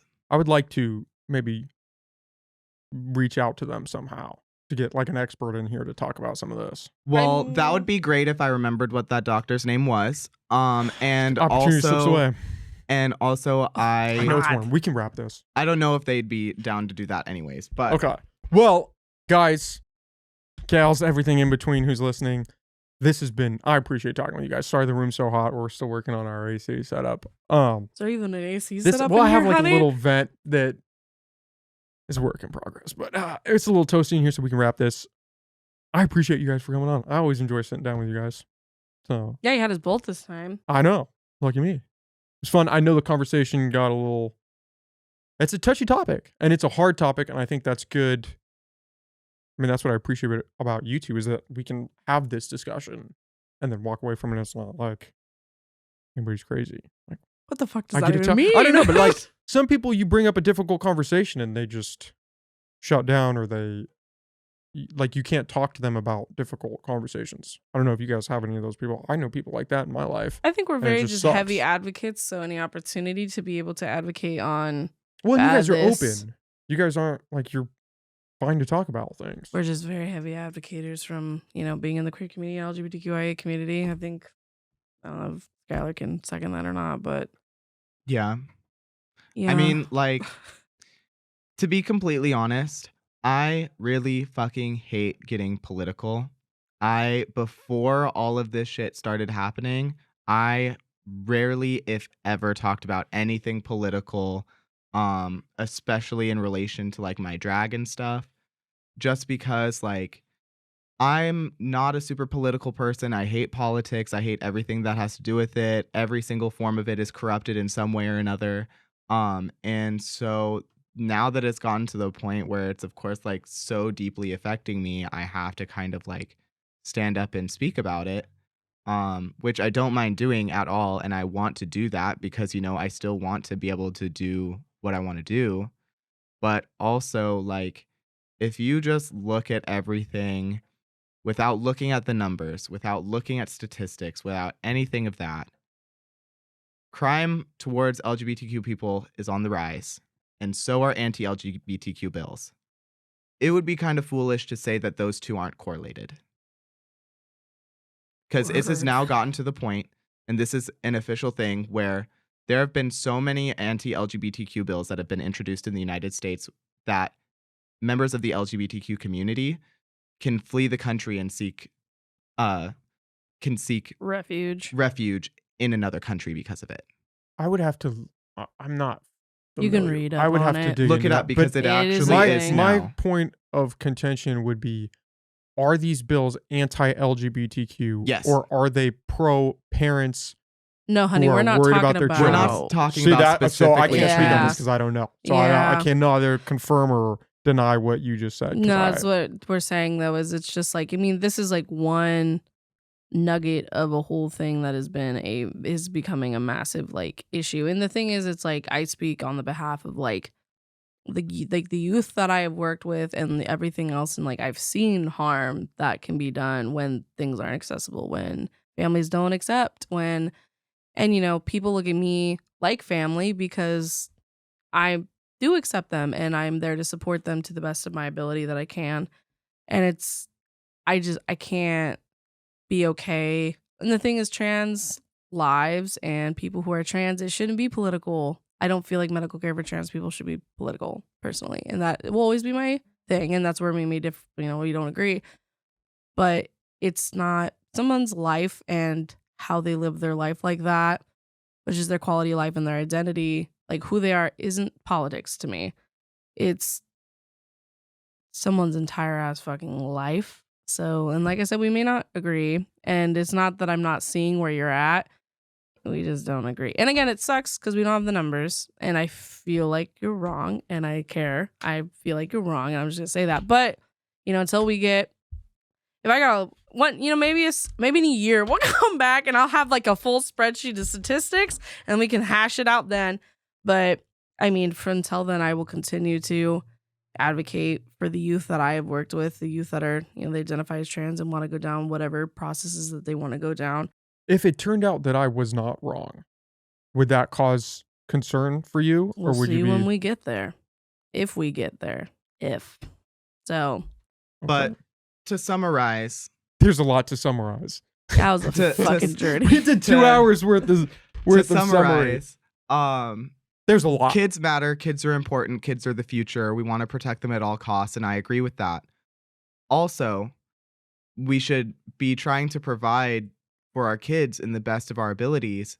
And if they want to transition, I don't know why people are so quick to immediately like shut it down, Like I said, if there wasn't